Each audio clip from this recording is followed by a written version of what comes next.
why create accessible PDF? So the first reason is just because it's the right thing to do, basically. So to ensure that all the users can access the course materials, the university information that they need to access. However, there's also regulations that cover this too. So in the UK, the primary legislation is the what they call the Public Sector Bodies Accessibility Regulations of 2018. Now, what that aims to do is to make all online public services accessible. The way that this is applied is that it says that any PDFs on your website that are created after 2018 must be accessible. And that applies to any body that is publicly funded. But it also says that any PDFs that users need to access services must be accessible regardless of when they are created. Now, there's some European legislation around this as well. Some of you may have had the chance to read through this already. And that legislation applies to any products and services brought onto the market from June 2025. Now, there might be legal parity with that in the UK. It's not completely clear just now, but it does mean that any UK organisation who's doing business in the EU will need to comply. Now, the services that are covered include electronic communication services, any messaging you're putting out, basically. So also audiovisual media services too, transport, banking, ebooks, and e-commerce. So it's quite wide-ranging legislation. It's probably the most wide-ranging legislation that's been seen in the EU, and that would apply, for example, if you were, recruiting students in the EU, that you would have to comply with that legislation as well. To give an example, so I did say that there was a High Court judgment against the Department for Work and Pensions. Now, in this example, the user was being sent emails from the Department of Work and Pension, and they had PDFs attached to them, and there were letters that user needed access to. However, they were not accessible PDFs. They were scans of the letter which had not been made accessible. So essentially, they were just images. Despite requesting an alternative accessible format, the DWP continued to send him that information either in a letter or just a scan. And the problem there is that user was a blind user, and they used a screen reader in order to interpret the information that was in the PDF. So the screen reader could read that out. It cannot do that if it's just a scan. That's an inaccessible PDF. So the High Court ruled against the DWP in that case, and that was under the Equality Act of 2010. So I think here's where I got up to. So organizations face many challenges around document accessibility. So one of those challenges, I guess there's two areas here. So one is that external PDFs that may be coming in. So you don't have control over those external PDFs always around how they're created. Have they been created correctly? And secondly, for internal PDFs rather, is everybody in your organization creating PDFs in the correct way? So one of the things I want to do is just kind of focus on best practices that you can apply across your organization to make sure you're getting the best quality accessible PDFs when those are created. So here is the kind of important page, and that is really around making your PDFs accessible. Now, I'll just check the chat before I go on. Yeah, we're all good. There's no more problems. That's good to see. So the elements of making a PDF accessible. So what does it really mean? So as I say, blind users will use a screen reader. Or somebody with a visual impairment can use a screen reader in order to read out the contents of a PDF. Now, in order for that to be able to interpret that PDF has got to have a structure. So what do we mean by a structure? So it means the different elements within that document are described. So for example, the title is tagged as a title. The headings, heading 1, heading 2, etc. They're all tagged appropriately in the structure of that PDF. The paragraphs, the lists, the images, all of those different elements are tagged in that PDF so that you know what that makes up that document, and that the screen reader is able to read that out correctly. So that's probably the fundamental element. And a lot of other applications will contain that structure so that when it comes over into the PDF, it will come through consistently. So I'll talk about that, but it's certainly not the only thing that goes to make a PDF accessible. So some of the other things that are really important are, for example, the reading order. Now, if you've got multiple columns in a document, it needs to know which order to read those columns out in. The language, you might have a PDF that's in one or more languages, so you can tag that PDF in order to include the language description. Alt text, so this is a big one. So if images, charts, graphs, etc. are in your document, then you want to make sure that those are have got alt text, so alternate text, which describes what is displayed in the image. You have other elements in there, like tables, like links and references, tables of contents, and other links within the document. They need to be annotated correctly as well. So that's essentially all the different elements that go up towards making an accessible PDF. So how do you get to that point? So I'm going to take the example of probably the most commonly used application as a source application of Microsoft Word. So if you have Microsoft Word and you install Acrobat, then that creates a PDF Maker button, and that will create that button within every MS Office application, so Excel, PowerPoint, etc. What other things do you need to think about there? And I'll give you a little demo of doing this in a second.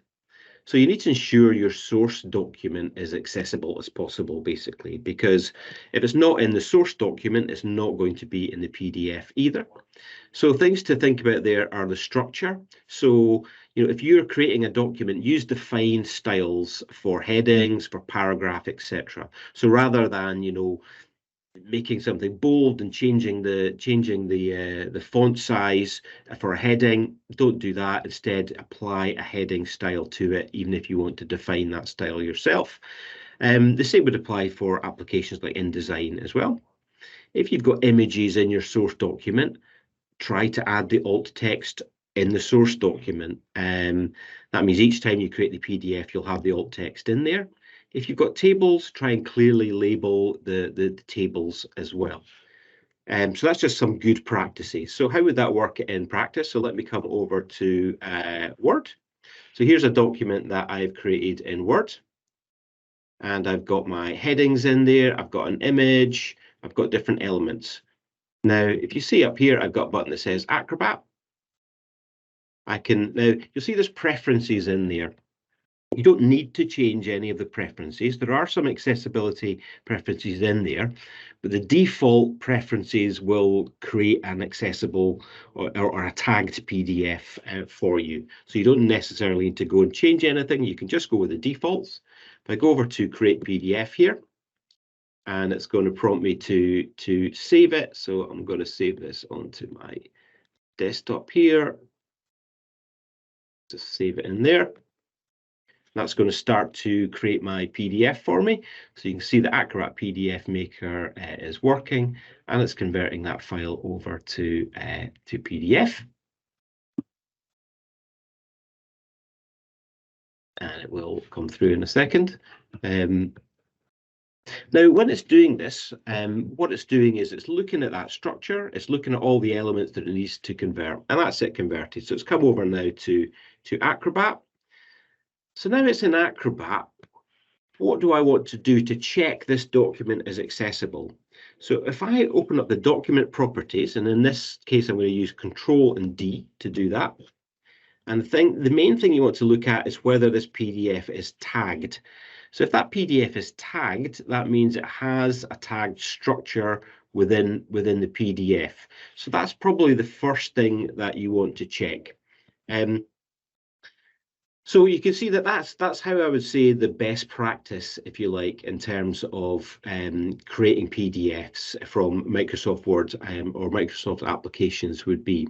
Now, there are more things that you can do, however. So you'll remember that I talked about in Acrobat that there were a lot of different elements that could be used in Acrobat that you need to look at, such as reading order, the language, and so on. So how can you check those things? So within Acrobat, I've got an option here. It says prepare for accessibility. Now, one thing I would say is that I'm using the kind of latest version of Acrobat. If you're using a slightly older one, you'll find this under the Tools menu. I'm going to go into Prepare for Accessibility here. And the first thing I'm going to do is just click this Check for Accessibility option here. And these are all the things it's going to check. I'll just keep them all at the default, and I'll click Start Checking. And you'll see over here, it's done my accessibility check here, and it said there's 3 issues. So the image only PDF, that's fine. It's not an image only. It is tagged. The reading order, it'll always report an issue with reading order because that's something that needs a manual check. If you've only got one column in your document, then that's not something you need to be concerned about. And you'll see that there's a reading order option over here. The title failed. So what it's saying is the title of the document was not accessible. So I think I've called this something like Access 1. So I'd need to give this a proper title like Accessibility in Education, for example. Color contrast, it's saying it needs a manual check. Again, that's something that needs a manual check on there to check that the color contrast in the document is accessible. Page content is saying issue with the character encoding. I'd need to dig into that to see what it didn't like there. Doesn't like this character for something. I think it's something to do with the ligatures and the way that it's those are together. So here's some of the different things. Other things in there, a common one would be alt text. Now this did have alt text in it. So this has passed. So my image here did have alt text against it. And you'll see that I got that when I hovered over. It says woman using laptop computer. But that's a common one that it doesn't have alt text. Now, if your document does not have alt text, you can add it here. There's an option to add your alternate text. It'll go through the document, and you can simply type in the alt text that you want to add in there.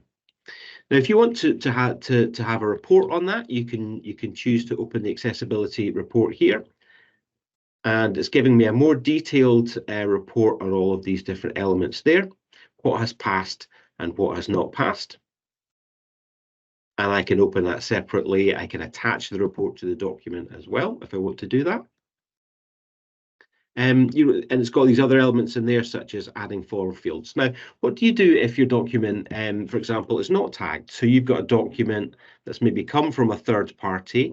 You haven't had any control over how that's been created. So there is an option here to automatically tag your PDF, and that will go through the PDF and it will add tags into the PDF.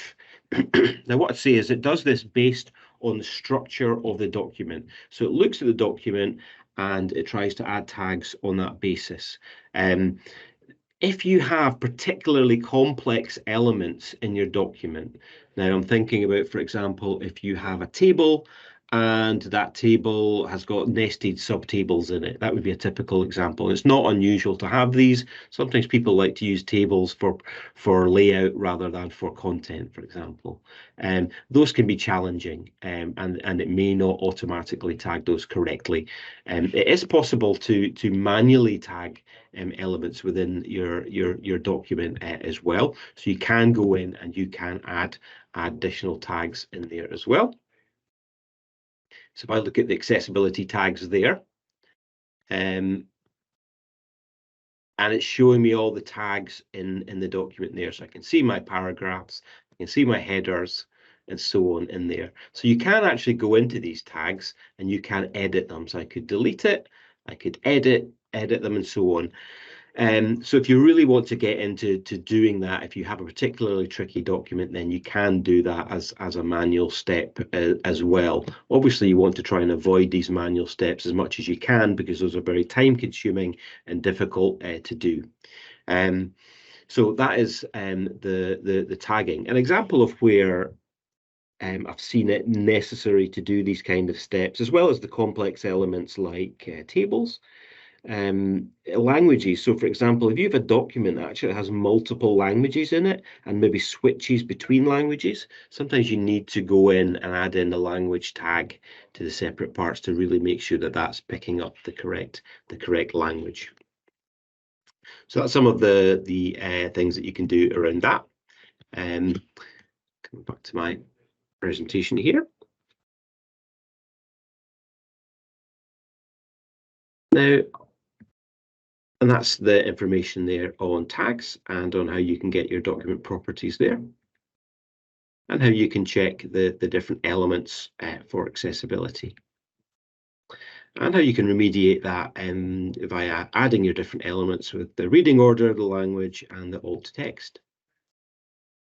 Now, before I come on to this next section, I'll just check to see if there are any questions right here. So feel free to ask any questions that you have in the chat, or if there's anything you want to ask about. Seems no questions so far. Yep, Alistair, I have a question. So one of the final things I wanted to talk Alistair, about here is some of the kind of more advanced tools that you've got in terms of accessibility.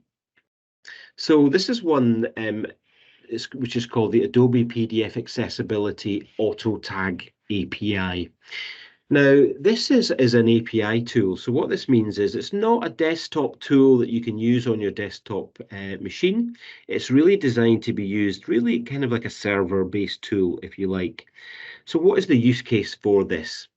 The use case is to do these files at scale. So in other words, instead of tagging a file one at a time, you're tagging a whole folder full of files.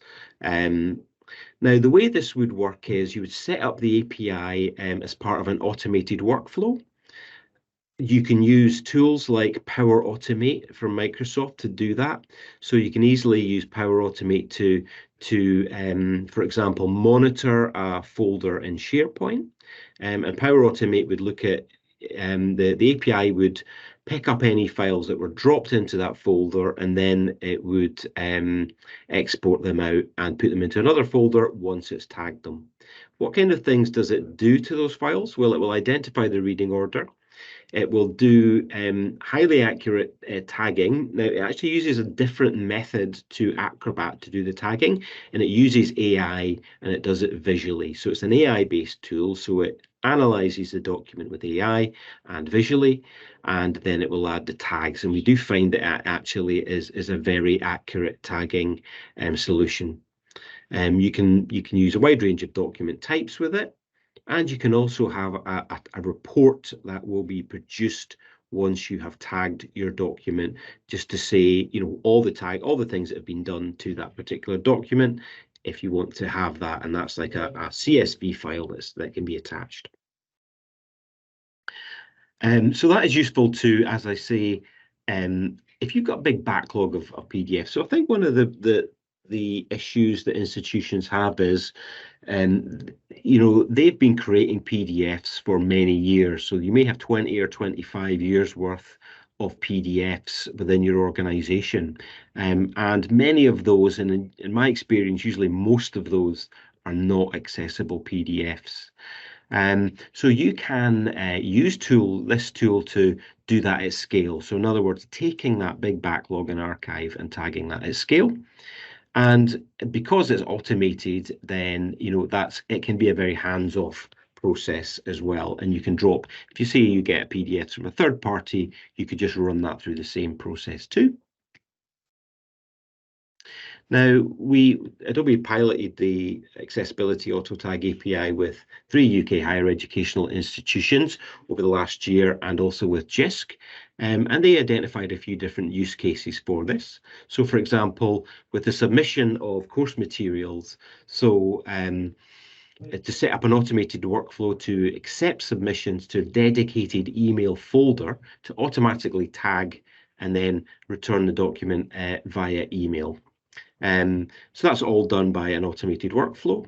There was another example was using printed materials, so where students with visual impairments required to have accessible forms of print books from the library where there was no digital equivalent available, and those were scanned with a book scanner, and then a workflow was built using the API to automatically run those through for tagging. And finally, we worked with JISC and they actually wrote a blog post about this with Adobe as well. And they were really processing that archive of PDFs at scale. So what they did was they processed about 3,500 PDF files, and they said that took about 10 seconds per file. They did that using Python was the method that they used to do that. Again, to give another example using the API, when we were testing this with JISC and the accessibility teams there, they took an existing document that was a complex document that they had already manually remediated, and they knew that it took a long time. In this example, it took several hours to do manually. So having run it through the API, they then analyzed it to see where the improvements were. So they found that there was improvements over heading, tagging, table elements, and all the different other structural elements such as paragraphs as well. So overall, they found that saved about a third of the time in remediating that complex document manually. So it saved them about an hour and 15 minutes, although there were still some manual remediation elements that had to be done. Now, just a couple of other points I'd make about some of the other tools that you have available. And this is one that's probably not all that well known, but it was actually, I think the Time magazine had it as one of their inventions of the year last year, along with AI, and that was liquid mode in Acrobat. Now, liquid mode applies to mobile devices, so Android, iOS, Chromebook versions. What this does is it picks up a PDF and it essentially tags that on the fly so it can reflow the layout, just like you would reflow an HTML document if you looked at it on your mobile phone. It also allows you to set a preferred reading style. So you can say, I would like to see a certain line spacing, a certain font size within that document when I'm reading it, because people read documents in different ways and they have different requirements when it comes to reading them. Now, for readability, Adobe are involved in something called the Readability Initiative, and that's really taking reading as inclusive design. So thinking about the reader when we are, have documents, when we're thinking about the different surfaces and platforms that people are reading those documents on. So to help everybody be a better reader, and the way it works is essentially it can identify which type of font, which type of spacing, which type of size is more readable for the individual reader. So this is not about which font you prefer or which font you like more, but actually they've tested people to see which one they can read better with. And with there's quite a lot of different variations across people, based on different elements such as their level of if they have any visual impairments, their age, and things like that. And the idea is that once they've identified what those elements are, that they could create something like a cookie that would follow you around across all the different surfaces where you may be reading documents and get a very consistent reading experience each time that happens. So just to finish there by just sharing some links there, and I'll share these out after the call as well, so that you can all access this. So we have quite an in-depth series of videos on accessibility with Acrobat, really going into a lot of detail around those, and those are very good. And we've got our online guides, and we've got feedback that you can leave. And there is also just a link there to that public sector bodies accessibility regulations as well, if that's going to be useful for you. So I'll come over back to the chat, and there's a few questions there. Yeah, I can't. Sorry, you're right. I couldn't, but I can unmute you. I think, Jennifer, if you just want to hold on. See, and I'll stop sharing there.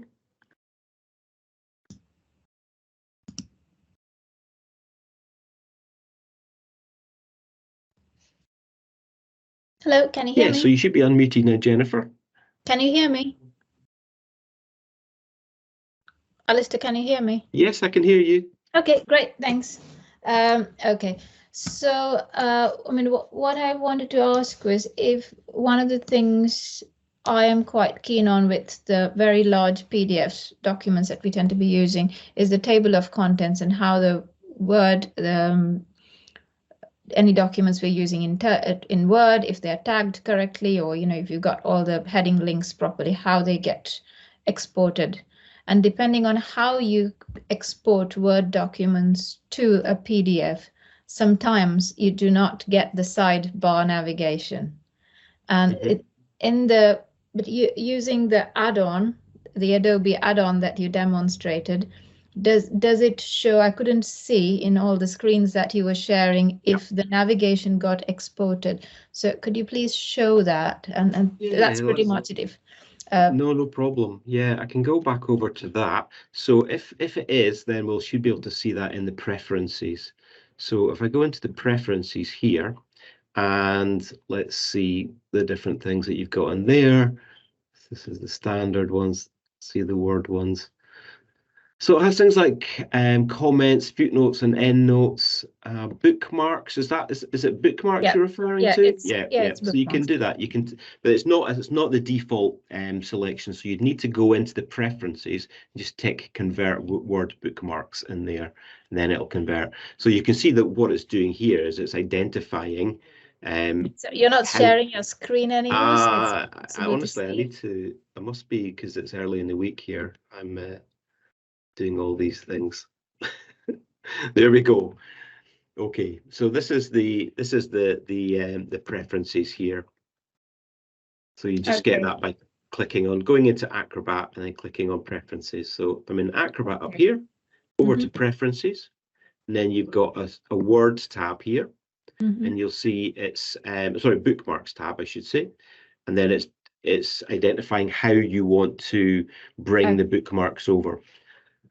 So you could actually all styles. Okay, thank you. Yeah. So if you've got a specific style that you want to come over that's not ticked, then you can go in and do that. Or if you've already got bookmarks in Word, you can convert those as well. Yeah. Okay, thank you. No problem. Okay, so there's a couple of other questions. We'll come back to the chat, and if anybody wants to say out loud, just let me know, and I will unmute you. So how do we get the API software? So the API software is there's two levels to it basically. There's free level and a paid level, and it's the paid level is not included in Creative Cloud because it's a different type of tool. But with the free level, you do get 500 conversions per month.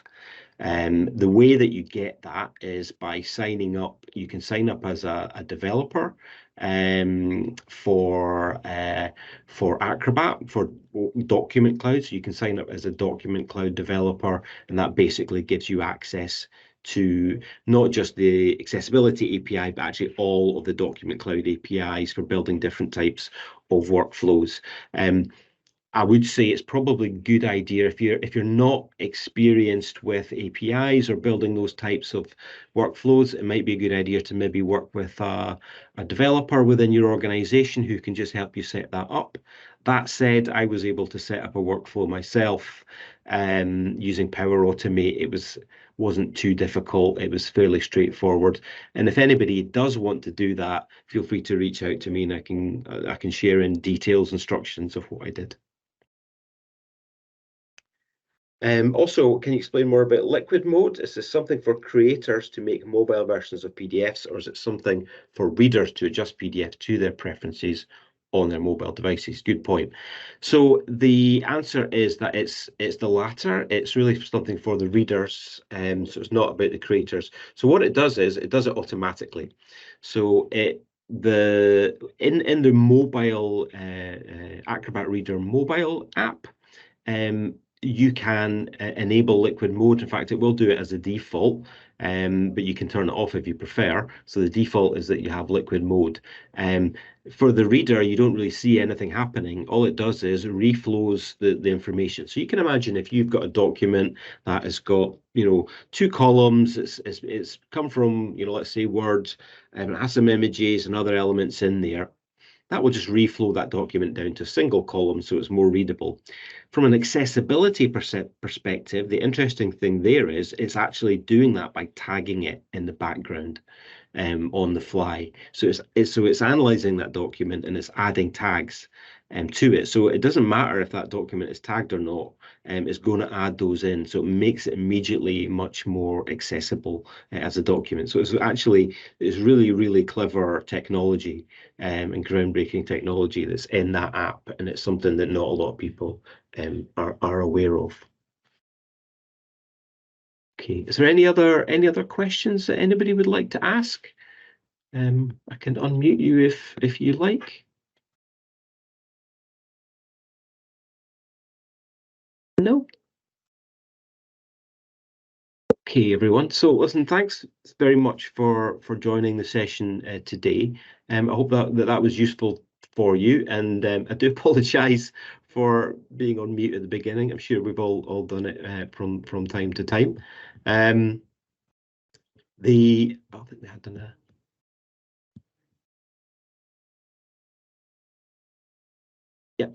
yeah. So Mohammed, did you want to ask a question?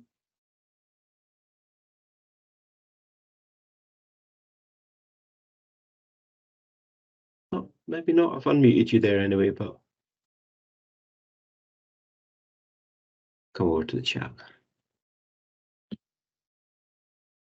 So, there's one more question. Jessa?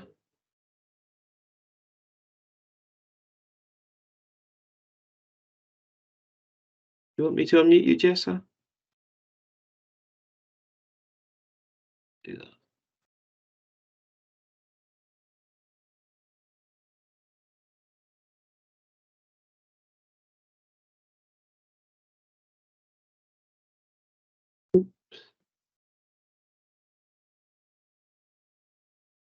You're unmuted there, I think.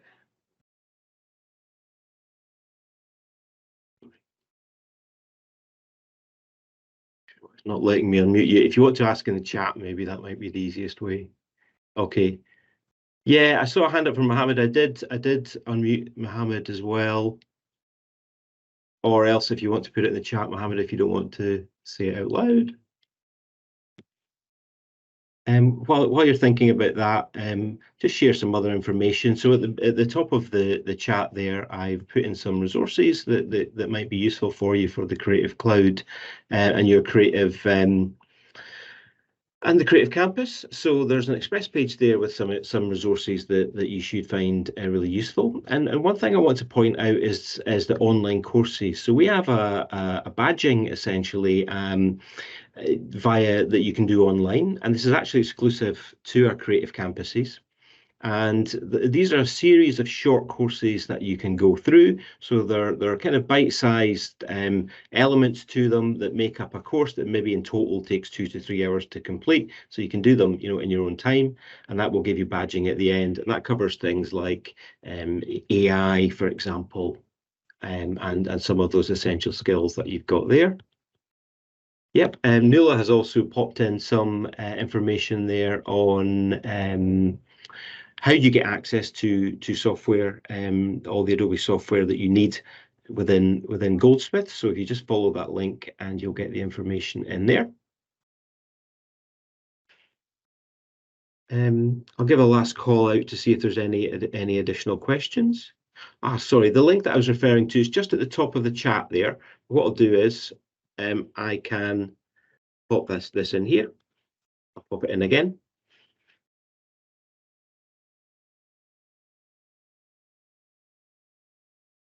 One of the last things I wanted to say actually was that I didn't mean to mention was around Adobe Express as well. So I don't know if you all have had a chance to try Adobe Express.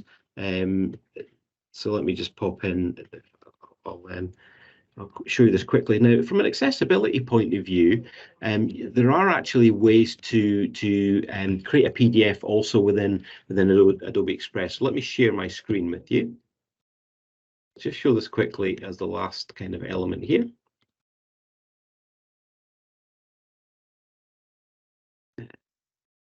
Here we go. So this is Adobe Express. Now within Adobe Express, you've got the ability to create a PDF in here as well. So if I click on Document, and this can be good if you're really looking to do something really quickly, or you want to repurpose something, use it online and things like this. But the interesting point here is this will also create an accessible PDF if that document, again, this applies to Acrobat as well, if that document itself has structure, such as a Word document, then your PDF will also be tagged. So if I click there to convert my PDF, I'll just go to my desktop there. There's my file. Click on Open. It's going to start to upload that to Express, and it's going to convert that document.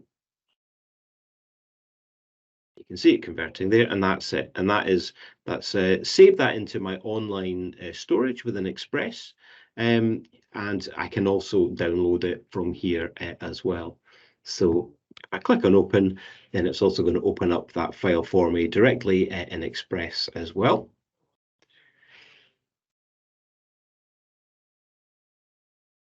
It's just building that up there. Yep, and there's my document. And from there, I could download the document, or I could also share the document as well. So I could get a link and I could share that out with someone else, or I could just download it to my desktop and use it there as well. So yep, I'll grab the link here for Express, and I'll put this over in the chat.